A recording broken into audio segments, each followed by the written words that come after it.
अत्यंत आनंदाचा आणि अभिमानाचा क्षण आपल्या ओतूर गावामध्ये मुख्य अशा पांढऱ्या मारुतीच्या चौकामध्ये अनुभवत आहोत। आणि आजच्या या कार्यक्रमाचे अध्यक्ष आदरणीय दिलीप भाऊ डमदरे, आदरणीय गणपतराव फुलोडे साहेब, आदरणीय अनंतराव चौगुले साहेब, आदरणीय सीमाताई सोनवणे, आदरणीय आमच्या मोरेताई, आमचे मित्र प्रकाशजी मोरे, जयप्रकाश डुमरे, तुषारजी थोरात, आदरणीय रामशेठ शिंदे, सगळेच नीलमताई असतील, रश्मिताई असतील, रंगनाथदादा आहेत, हरळ महाराज आहेत, शरद अण्णा आहेत, आदरणीय विनायक शेठ आहेत, सुजित भाऊ, अशा अनेक मान्यवर इथं माजी सभापती संगीताताई, जिल्हा परिषदेच्या सदस्या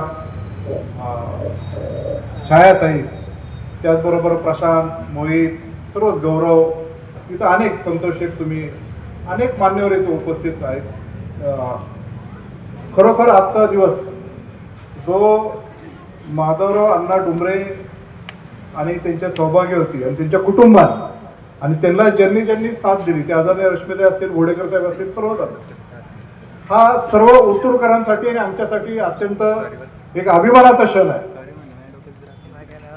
की रश्मिताईने जसं सांगितलं की हे पुस्तक फक्त उत्तमापूरची यशोगाथा नाहीये, हे ओतूरच्या इतिहासातलं सर्वच क्षेत्रातलं एक दस्तावेज आहे। आणि याच्यामध्ये ज्या ज्या व्यक्तींनी ओतूर घडवण्याचा प्रयत्न केला, ज्या ज्या व्यक्तींनी ओतूरला एक चांगला विचार देण्याचा प्रयत्न केला, त्यांचं योगदान ह्या एका पुस्तकामध्ये असलं म्हणजे ओतूरच्या दृष्टिकोनातून भविष्यातल्या अनेक पिढ्यांसाठी प्रेरणादायी ठरेल असंच आहे गोष्टी आहे। ही आपली भूमी जी आहे ही सत्य शोधकांची भूमी आहे।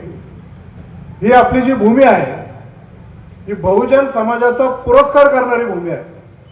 ही आपली जी भूमी आहे भगवान कपर्दिकेश्वर तुकाराम महाराजांचे गुरु चैतन्य महाराज अशी पवित्र अशी भूमी आहे। शिक्षकांचं माहेरघर किंवा प्रत्येक घरात एक एक तरी शिक्षक आहेत, अशा प्रकारची ही पवित्र अशी आपली भूमी आहे। या ओतूरने अनेक लोकांना, विशेषतः हा जर पिंपळगाव दोघा आणि परिसराचा जर पट्टा पाहिला तर तिथल्या बऱ्याचशा आदिवासी आणि ग्रामीण गावातले जे लोक आहेत अजूनही आठवड्यातले 1-2 दिवस किंवा व्यापाराच्या संदर्भात ओतूरमध्ये खूप मोठ्या प्रमाणामध्ये येतात। पण ओतूर गाव हे ओतूर पुरतं सीमित नाहीये। या ओतूर गावामध्ये पंचकृषीतले अनेक लोक काही ना काही कारणास्तव इथे येत असतात, विचार घेत असतात आणि विचार घेऊन आपल्या आपल्या घरी जातात। असं पवित्र आपल्या जुन्नर तालुक्यामधलं एक छत्रपती शिवाजी महाराजांच्या भूमीतलं चैतन्य महाराजांचं एक गाव आहे। या गावात महात्मा ज्योतिबा फुले आणि सावित्रीबाई फुलेंनी त्यांनी ज्या शाळा चालू केल्या त्यातली 4थी शाळा जी आहे ती ओतूर गावामधली आहे। हे आपल्या सर्वांच्या दृष्टिकोनातून किती दुसरी 4थी नाही आपण तिकडून म्हणतात दुसरी 2 नंबर शाळा हा मुलींची शाळा। हे जे पुस्तक आहे महाराज एक विचार देणारं पुस्तक आहे। मगाशी अनंतराव चौगुले साहेबांनी निष्कलीपणाने म्हणाले की ओतूर गाव या तालुक्याचा आमदार कोण करायचं हे ठरवतं आणि त्याच्याबद्दलची भूमिका पण तुम्ही मांडली आणि खरी आहे। मी आता अधिवेशनाला सहज काही कामानिमित्त गेलो होतो, वहिनींकडे गेलो, आपले आमदार पण तिथं मला भेटले। बजेटचं सेशन होतं, अजितदादा आपल्यात नाही म्हणून त्यांचं अर्थ खातं देवेंद्र फडणवीस साहेबांकडे होतं आणि देवेंद्र फडणवीस साहेबांनी बजेट मांडल्यानंतर त्याच्या पुढचे 3-4 दिवस बजेट कसं मांडले याच्यावर चर्चा चालू। त्या बजेटमध्ये त्यांनी असं सांगितलं की आमचं सरकार शेतकऱ्यांची पूर्णपणे कर्जमाफी करणार। कोरा ते भाषण बोलले तिकडं आमचं सरकार जे पात्र शेतकरी आहेत त्या पात्र शेतकऱ्यांचं कर्जमाफी करणार। आता पात्र शेतकरी कोण, काय नेमकी त्या कर्जमाफीची पात्रता असणार आहे, याच्यावर विरोधकांनी आवाज उठवला. म्हणजे ठीक आहे, तुम्ही कर्जमाफी करणार, पण पात्रता सांगा, नेमकी पात्र कोण. पण पात्रता काय किंवा पात्र कोण याच्यावर काय उलगडा फुलवडे साहेब काय झाला नाही. एक आमदार उठल्याने ते असं म्हणाले, अहो महाराष्ट्रातल्या कानाकोपऱ्यातून सगळ्या लोकांनी 3-3 लाखातून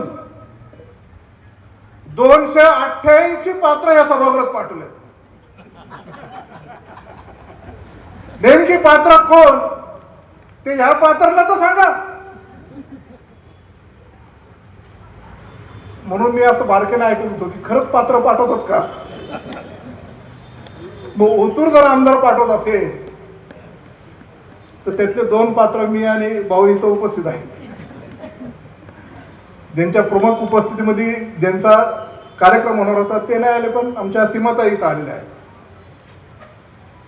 आणि बहुतेक ह्या 2 पात्रतांची पात्रता नाही म्हणून पाठवले की नाही असं मला पण कधी कधी मनामध्ये प्रश्न पडतो. हा गमतीचा भाग जाऊ द्या, पण ओतूर गाव जे आहे एक चांगल्या विचाराने चांगली दिशा देणारं हे गाव आपण पाहिलेलं आहे. आयुष्य आपल्याला जे मिळतं, आयुष्य मिळणं हा नशिबाचाच भाग आहे आणि आपल्या आयुष्यामध्ये मरण येणं हा एक काळाचा भाग आहे. पण खरं आयुष्य जगत असताना आपण काय विचार देतो, त्या माणसाच्या हृदयामध्ये जिवंतपणाचा विचार आपण देतोय की नाही, हे त्यांचं कार्यकर्तृत्वाचा भाग आहे. आणि आज अण्णांनी 90चं वर्ष गाठले, त्यांनी 100वे पार करावे असं आपलं सगळ्यांचं मन आहे. पण आजच्या पुस्तक प्रकाशनाने त्यांनी ओतूरकरांच्या मनामध्ये चिरंतर आयुष्यात ते जिवंतच राहणार आहे हा विचार देण्याचं काम आज अण्णांनी आपल्याला दिलेलं इथं पाहायला मिळत आहे. म्हणून भविष्यामध्ये आपण असं म्हणतो की यांनी असं केलं, त्यांनी तसं केलं, यांनी केलं, हे एकट्या दुकट्याचं काम नाही. ते जेव्हा सांघिक होतं आणि जेव्हा प्रत्येक व्यक्ती त्याच्यामध्ये सहभागी होतो, ते प्रत्येक व्यक्ती सहभागी झाल्यानंतरच ते पुढे जाऊ शकतं. हे ओतूरच्या ह्या पुस्तकात आणि या इतिहासामध्ये या पुस्तक पाहिल्यानंतर आपल्याला ते कळेलच. हे पुस्तक निर्माण करत असताना अनेकांचे हात लागले आणि त्याच्यातून हे पुस्तक तयार झालं. नाहीतर फक्त विचार देऊन एखाद्याने मेहनत घेऊन असं ते झालं नसतं. म्हणून इथं उपस्थित प्रत्येक व्यक्ती असेल, व्यासपीठावरचा प्रत्येक मान्यवर असेल, यांच्या विचाराने हे पुस्तक तयार झाले. त्या पुस्तकामधलं प्रकाशन झाल्यानंतर तो गाभा आपल्याला निश्चित प्रकारे लक्षात येईल. माणूस आपलं जीवनमान उंचवण्यासाठी, आपलं कुटुंब, आपलं प्रपंच, आपलं लेकरं बाळं मोठं करण्यासाठी काम हे झटपटत असतं. पण माणसाची विचार करण्याची पद्धत आणि विचार करण्याची सरणी, आपल्याकडे किती पैसा आहे, आपल्याकडे किती वस्तू आहेत, आपल्याकडे किती काय काय गोष्टी आहेत, याच्याकडे त्याची श्रीमंती मोजली असते. पण खरी श्रीमंती त्याच्यामध्ये नसते. खरी श्रीमंती त्याच्या विचारांमध्ये असते. आणि हे विचाराची श्रीमंती देणारे हे जे गाव आहे, ही विचाराची श्रीमंती काय नेमकी असते हे या पुस्तकामध्ये आहे. आणि ही विचाराची श्रीमंती पुढच्या पिढीला चांगल्या पद्धतीने मिळाली पाहिजे, याच्याकरता ज्यांनी मेहनत घेतली त्यांचं कौतुक करावं तेवढं निश्चित प्रकारे थोडंच आहे. मी या पुस्तकाच्या ज्यांनी हे कार्य केलं त्यांना मनपूर्वक शुभेच्छा तर देतोच, पण एकावर न थांबता अजूनही पुढं अशाच प्रकारचा आदर्श प्रेरणा या इथं उपस्थित असलेल्या प्रत्येक व्यक्तीने घ्यावा आणि ते पुढं कार्य न्यावं असंच आमचा सगळ्यांचा मानस आहे. त्याच्यासाठी जी काय मदत लागली असेल तर आम्ही सगळेजण आजपर्यंत केलेलीच आहे आणि पुढेही भविष्यात करू अशाच प्रकारची भावना आम्ही इथे व्यक्त करतो. माधवराव अण्णा आणि वल्लभशेठ बेनके साहेबांचे आणि आमचे बेनके परिवाराचे अत्यंत जिव्हाळ्याचे आणि प्रेमाच्या ओलाव्याचे अत्यंत ऋणबद्ध संबंध आहे. माणसाच्या आयुष्यामध्ये चढ उतार येत असतात, पण काही व्यक्ती अशा असतात की ते कधी आपल्या घराला सोडत नाही, कधी आपल्या लोकांना सोडत नाही.